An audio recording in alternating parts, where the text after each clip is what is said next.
So Elon, if you could get up and explain where you are, how you're doing, and how much we're cutting, and it's an honor to have you. He's been a tremendously successful guy. He's really working so hard, and he's got businesses to run. And in many ways, they say, "How do you do this?" And, you know, he's sacrificing a lot and getting a lot of praise, I'll tell you. But he's also getting hit, and we would expect that, and that's the way it works. So I'd like to have Elon Musk please say a few words.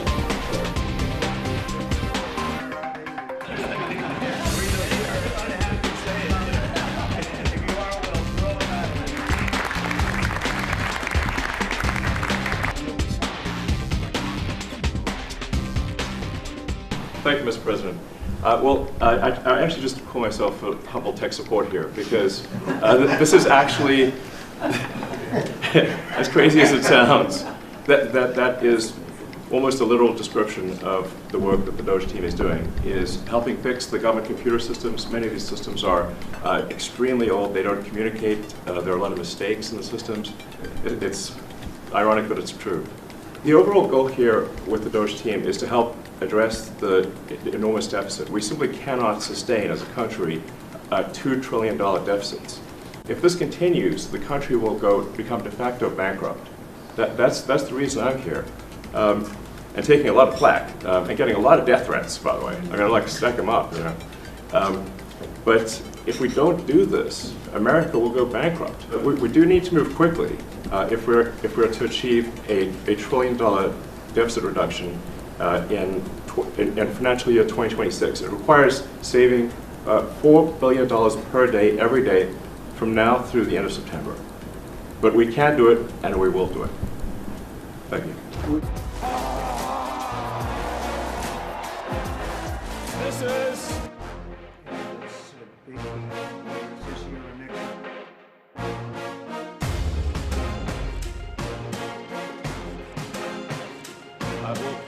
I actually just call myself a public tech support here because this is actually. I just wondered if you had heard otherwise, and if you had heard anything about members of the cabinet who weren't happy with the way things were going, and if so, what are you doing to address those? Elon, let the cabinet speak just for a second. Anybody unhappy with Elon? If you are, we'll throw him out of here. Is anybody unhappy?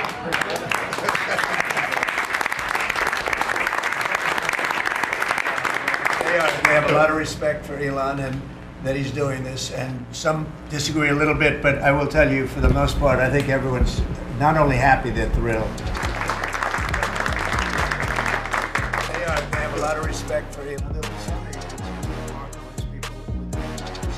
And President Trump has put together, I think, the best cabinet ever. Literally. So, and I do not give false praise. This is an incredible group of people. I don't think that such a talented team has actually ever been assembled.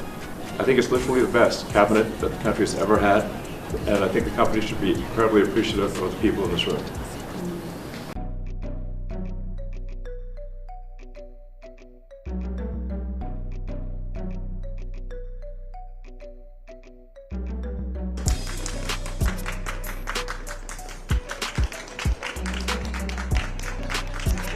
To be clear, I think that email perhaps was misinterpreted as a performance review, but actually it was a pulse check review.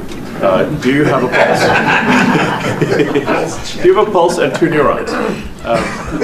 So if you have a pulse and 2 neurons, you can reply to an email. This is, I think not a high bar, is what I'm saying. But what we are trying to get to the bottom of is we think there are a number of people on the government payroll who are dead, and some people who are not real people, like they're literally fictional individuals that are collecting paychecks. Well, somebody's collecting paychecks on a fictional individual, so we're just literally trying to figure out, are these people real? Are they alive? And can they write an email? The American public would have at least that expectation of someone in the public sector. Mr. Musk, roughly 1 million employees. It's not a high bar, guys, come on. Roughly 1 million employees have responded so far to this email. Does that mean that the remaining 1 million or so federal employees now risk being terminated? Like last week, the president encouraged me via Truth Social and also via phone call to be more aggressive. And I was like, okay, you know, yes, sir, Mr. President, we will indeed do that. You know, I think this is just common sense. I'd like to add that those million people that haven't responded, though, Elon, they are on the bubble. They haven't responded. Now, maybe they don't exist. Maybe we're paying people that don't exist. Don't forget, we just got here. This group just got here. But those people are on the bubble, as they say. You know, maybe they're going to be gone. Mr. President, I know you like competition, and I know it's early, so which department are you most impressed with? And then to this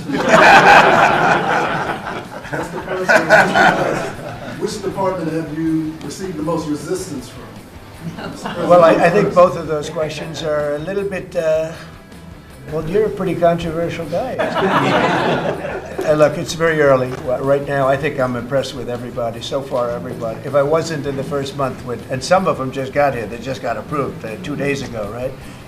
But I think I'm very impressed with everybody. So far, I'm very happy with all of the choices. I think that Elon has done incredibly with some groups. He said it very well, better than I can say it, that he's impressed with the people in this room, very impressed. And I am too, and it's too early to say, but I think everybody's on board.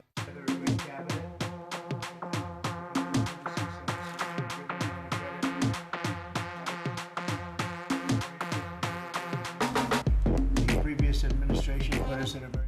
Will he have to make concessions, President Clinton? Yeah, he will. He's going to have to. If we didn't get elected, if this administration didn't win the election by a lot, that war would go on for a long time, and he would want to take the whole thing. He's a very smart guy. He's a very cunning person, but I've dealt with some people I've dealt with some really bad people. He had no intention, in my opinion, of settling this war. I think he wanted the whole thing. I just want to push back against some of the criticism I've seen of the administration on this, because every single time the president engages in diplomacy, you guys preemptively accuse him of conceding to Russia. He hasn't conceded anything to anyone. He's doing the job of a diplomat, and he is, of course, the diplomat in chief as the President of the United States. Would you send U.S. peacekeepers to support the European peacekeepers? No, we're going to support Europe, yeah. And how would We're very friendly with Europe. We have a great relationship with Europe.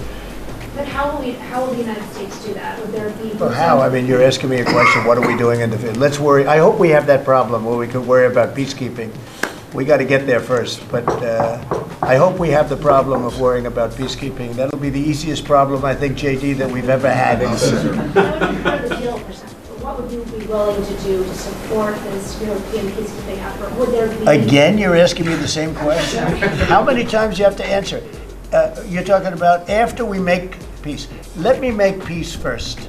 Once we make peace, I'll give you all the answers you want. But how many times can you ask the same question? Mr. President, on the EU tariff, Mr. President, have you made a decision on what level you will seek on tariffs in the European Union? We have made a decision. We'll be announcing it very soon, and it'll be 25%, because they've really taken advantage of us in a different way.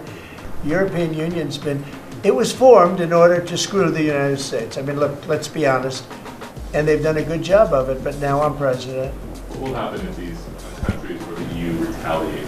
They can't. I mean, they can try, but they can't. We're the one that everybody wants, and they can retaliate, but it cannot be a successful retaliation because we just go cold turkey. We don't buy anymore. And if that happens, we win. Are you talking to Eric Prince about privatizing deportation?